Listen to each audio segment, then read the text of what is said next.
Welcome back to the Art Studio, where we hunt, sip, and break down the best, and sometimes worst, whiskeys on store shelves. Today on the bar, we've got the 13th Colony Bourbon Whiskey. That is not what you told me we were reviewing today. Oh, how about this? The 13th Colony Double Oaked Bourbon Whiskey. Now, this is an art review.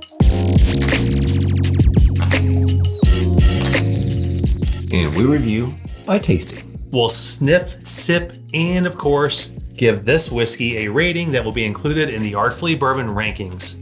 Is this going to surprise us? Stick around and find out. I already poured this for you. Really? Yep, we're ready to go. There we go.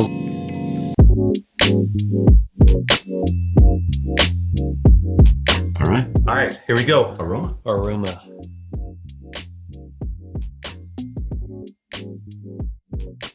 Wow. First impressions on the nose. I'm dead. This is unbelievable. Well, as you can see, this isn't a fresh crack. One of our patrons shared this bottle with us. Thank you. And guess what? He found it sitting on the shelf. Talk about being in the right place at the right time. That's pretty amazing. I mean, these are basically unicorn status. Yeah. I mean, you know they exist, but they're made in such small batches. Super hard to find. Super hard to find. This aroma, like, it's so good. It's like stuck to my nose right now. I can't get the glass off. Let me help. Oh, it hurts. Nope. Give it back. Man, this has such a strong nose, and it is so amazing. Is candied oak a thing? I don't think so. It's the candy oak tree. All right, before we get into tasting this, we gotta talk about this bottle design. What do you think, Scott? Huh? Bottle design. Yeah, I mean, it's pretty unique looking. Definitely has its own thing going on there. Shape.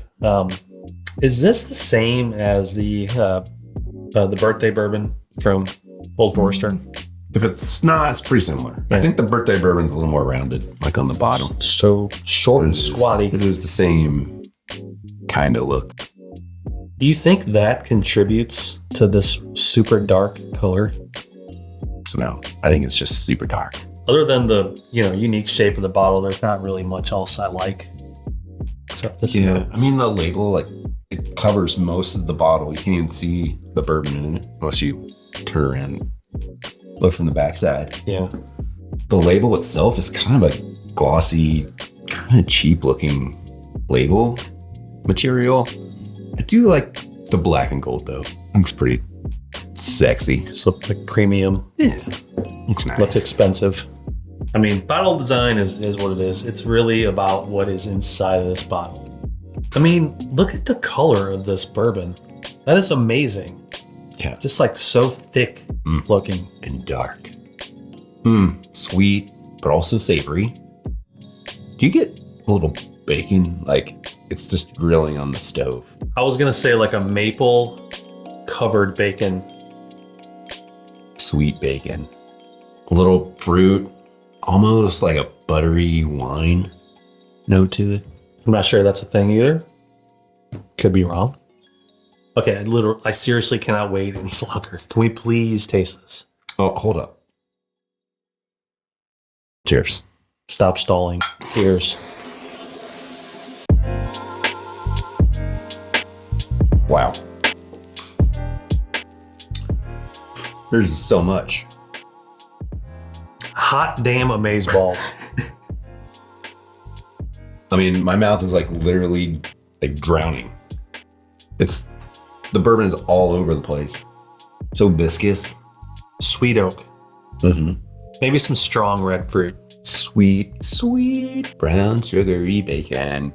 Honestly, this is a liquid version of McGriddle. So it's got sweet pancakes.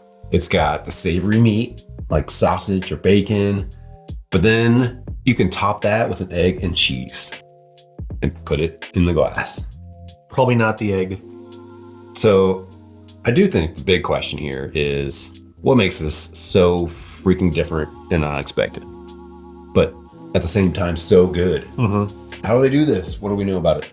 Okay, well, let's start with what I know. The proof is 133.74 proof. So It's a solid proof. I like high solid. proof. I'll take it. I mean, does it taste that proofy? Does it taste?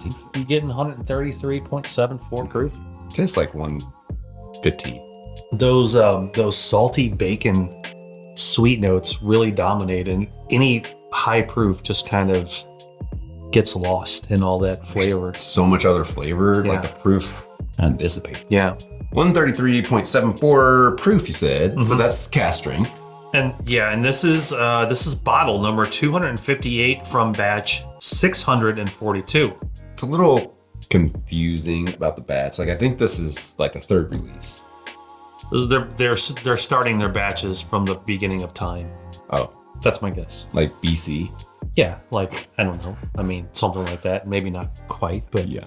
So we don't have an age statement on this, but we do know that it is aged in not one but 2 bourbon barrels anew, Double. and it is believed that a total time in the barrel is close to a decade. Okay. I mean, that makes sense. It's a high proof. There's no water added. It's been in barrels for a long time. So that all makes sense. Do we have a mash bill? Mm-hmm. No mash bill. No, it is sourced, aged in Georgia. Okay. So do you know where they source it from? No, I do not know where they source from. Okay. So, But aged in Georgia. aged in Georgia. It's just so unique. I never had salt in a bourbon before. Yeah, It really comes through like a salty chocolate bacon. like a salty caramel. Yeah. I got one for you though. It's meaty. Meaty. Meaty. I mean, like bacon. Or like I don't know. steak. I think somewhere on more towards the bacon side, but it could be steak. But I just get like a meaty. I don't know. Like I want to put some butter on it, in it, Some steak sauce. some steak sauce. Ooh. That might be going too far. I don't think I've ever heard about a meaty bourbon. That's wild. Have you all had meaty bourbons before? Let us know in the comments. Okay, so there's lots of flavors in this. Yes. We've come to that conclusion. What do you think about the finish specifically? Okay, so I get a little more, probably like a little more nutty profile, along with that a little more proof and heat on that finish. This bottle is truly mind-blowing. That's all I can say. Mm-hmm. It makes me want to know like how they do this. I mean, Yeah. I've never tasted anything like it. It's got all the flavors and more. It's really remarkable how they all complement each other. Mm-hmm. Nothing like sticks out as a bad flavor. I'll say that it does taste like it has some age to it. So I think like, even though we don't have an age statement, 10 Mhm. years, probably a good guess. Yeah. It's not like 4 years where you can like taste the grainy notes. There's no grain, Yeah. nothing. Now that I kind of am settled into it, and I've almost had an ounce and a half of this, I want to say my palate is almost starting to get confused. Like it's a roller coaster ride, and now I feel like it's 2-3 different roller coasters going on at once. Like I'm You don't trying know what to. roller coaster to get on. I'm on all of them at the same time, if that's even possible. That's what I like about it. And I It's feel, weird. yeah. If there was any And knock, tricky. if there was any knock on it, I think it might be a little overwhelming. Surprising enough. Like I think that's my only I can see critique that. of it. But It's like, what is going on? Yeah. right now? yeah, okay. I've said enough. You've said enough. Let us give it a rating. Okay. You ready? Scale of 1 to 10, 1 being basically straight used motor oil, Oh. and 10 being the best small batch double oak bourbon of all time. What do you think? Why don't you go first? Okay, I'll go first. So I was blown away, just like you were. First sip, first time I held this up to my nose, I had never quite smelled anything or tasted anything quite like it. It hit all the right notes for me. My only criticism, like I said, it's probably hit a little bit too many notes. This has got some serious depth. It's complex. Yeah. Over complex. But the way I know, and that's so odd because it's such a fantastic pour. All right, so what are you gonna rate it? I can't give this we can't give half points, can we? No. Just whole numbers. All right. 1 to 10. I'm gonna give it a 9. Okay. Like you said, a little bit. It's probably one of the strangest and, to me, the best thing I've ever tasted that we can call bourbon. Well, supposedly. They call it bourbon. Wasn't there a song about chocolate salty balls? You remember that? Yes. I don't know how it goes. I can't sing. But this is what I would call chocolate salty balls with like a slab of bacon in between. That's weird. And I'm getting a weird picture in my mind. Yes. Thank you for that. That's what I'm saying. It's a little weird. I say all that in the best way. This is high proof. It's got fantastic flavor. It's complex. I mean, all the things I look for in any bourbon. To me, this is fantastic. I am going to have to give it, it's beyond fantastic. Amazing. Amazeballs. You said amazeballs. I'm going to give this my first 10. Hot damn. I said amazing. Wow. That is, we have gone from giving out no 10s to giving out multiple 10s. You have to watch the other episodes. No spoiler alerts here.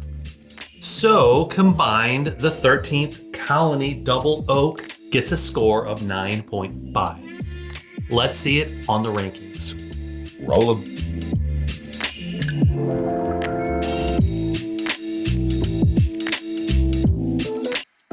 So we don't include price in our rankings, only the tasting experience. But in case you are wondering, these can be found on store shelves for around $170. Or on secondary for $400. Or $1,000. If you're a fan of Double Oak, well, good luck. We highly, highly, highly recommend this for any bourbon enthusiast, but like always, don't recommend paying high secondary prices. Yeah. Have you tried the Double Oak from 13th Colony? If so, drop us a comment. Let us know what you think. Is it worth the hype to you? Hit that like button and subscribe for more whiskey reviews, hunts, and more. Cheers, friends. Cheers. Thanks for watching. Until next time. Enjoy responsibly. Peace. Peace.